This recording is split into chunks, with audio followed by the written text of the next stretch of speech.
दोस्तों, क्या एक मुकम्मल तौर पर नाकाम इंसान, एक ऐसा इंसान जिसकी जिंदगी में सिर्फ नाकामियां हों, दुख हो, गुर्बत और नाउमीदी हो, जिसे हर किसी ने ठुकरा दिया हो, क्या वो अपनी जिंदगी को बदल सकता है? क्या वो अपनी जिंदगी को बदलने का सोच भी सकता है? दोस्तों, ऐसी ही दुख भरी लेकिन हिम्मत से भरपूर कहानी है जेके रोलिंग की, हैरी पॉटर की ऑथर जेके रोलिंग। दोस्तों, वैसे तो रोलिंग की पूरी जिंदगी ही मुश्किलों से भरी हुई थी, लेकिन उसकी जिंदगी का सबसे तकलीफ दे लम्हा वो था जिस दिन उसकी वालदा का इंतकाल हुआ था। रोलिंग की उम्र उस वक्त सिर्फ 25 साल थी। माँ की वफात ने उसे बहुत मुतासर किया था, उसे मुकम्मल तौर पर तोड़ कर रख दिया था। वो अकेली रह गई थी। यह इस वक्त हुआ था जब उसे हैरी पॉटर लिखते हुए सिर्फ 6 माह ही हुए थे।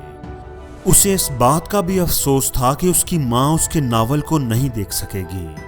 अपनी माँ के मरने के बाद वो पुर्तगाल चली गई और 1992 में उसकी शादी हो गई। जल्द ही उनके यहाँ एक बच्ची हुई जिसका नाम उन्होंने जेसिका रखा, लेकिन जिंदगी उसके लिए और मुश्किल होती गई। उसकी शादी चल ना सकी। सिर्फ 13 महीने के बाद ही उसकी शादी तलाक पर खत्म हुई। रोलिंग अपनी बेटी और हैरी पॉटर के पहले 3 चैप्टर्स को लेकर ईडनबर्ग आ गई। वो इसकी जिंदगी का मुश्किल तरीन दौर था। उसके पास कोई नौकरी नहीं थी। अपनी छोटी सी बच्ची के साथ वो हुकूमत की तरफ से मिलने वाली मामूली सी रकम पर इंतहाई गुर्बत में गुजारा कर रही थी। चंद माह चलने वाली शादी ने उसे बुरी तरह मुतासर किया था। इसे अब अपनी बच्ची को भी अकेले ही संभालना था। इंतहाई गुर्बत और मायूसी के आलम में अकेले ही अपनी बच्ची को संभालना और हैरी पॉटर को लिखना एक मुश्किल काम था, लेकिन उसने हिम्मत नहीं हारी। जेके रोलिंग का कहना है कि वो इस वक्त हर लिहाज से मुकम्मल तौर पर नाकाम जिंदगी गुजार रही थी। वो इंतहाई मायूस और डिप्रेस थी और कई बार तो उसने खुदकुशी करने का भी सोचा, लेकिन अपनी बेटी के ख्याल ने उसे मरने नहीं दिया। उस मुश्किल तरीन दौर में उसने हैरी पॉटर को मुकम्मल किया। लिखने के बाद रोलिंग ने इसे 12 मुख्तलिफ पब्लिशर्स को भेजना था।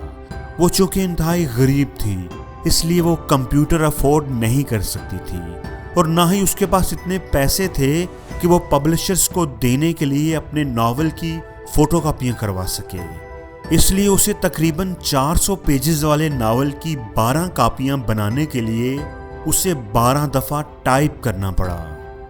दोस्तों, आप जान सकते हैं कि यह कितना मुश्किल काम था, लेकिन रोलिंग ने यह भी कर दिखाया।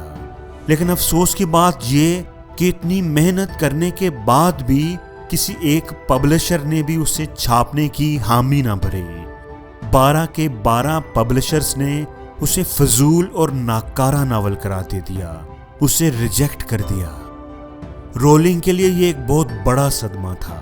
अब तो उसका अपनी किताब पर इत्मीनान उठने लगा था। आखिर उसकी किस्मत का सितारा चमक गया और उसके लिए उम्मीद की एक किरण पैदा हुई। लंदन के एक पब्लिशिंग हाउस के सीईओ की बेटी को वो नावल पसंद आ गया। अपनी बेटी की जिद के हाथों मजबूर होकर उन्होंने हैरी पॉटर को पब्लिश करने का कड़वा घूंट भर ही लिया। कौन जानता था कि ये फजूल करार दी जाने वाली बुक एक तारीख रकम कर देगी। इस किताब ने रोलिंग की जिंदगी को बदल कर रख दिया। आज इस किताब की 500 बिलियन से जायद कॉपीज बिक चुकी हैं और दुनिया भर की 73 लैंग्वेजेस में उसका तर्जुमा हो चुका है। 2011 में फोर्ब्स ने रोलिंग की नेट वर्थ $1 बिलियन बताई थी। वो दुनिया के महंगे तरीन और सबसे ज्यादा कमाने वाले राइटर्स की लिस्ट में शामिल है। जेके रोलिंग ने वो कर दिखाया कि वो दुनिया के दुखों और मायूसियों में घिरे इंसानों के लिए एक मिसाल बन गई। उसने हार नहीं मानी और अपनी जिंदगी को बदल कर दिखा दिया। वो एक तलाक याफ्ता बेरोजगार लड़की से एक बेस्ट सेलर ऑथर बन गई।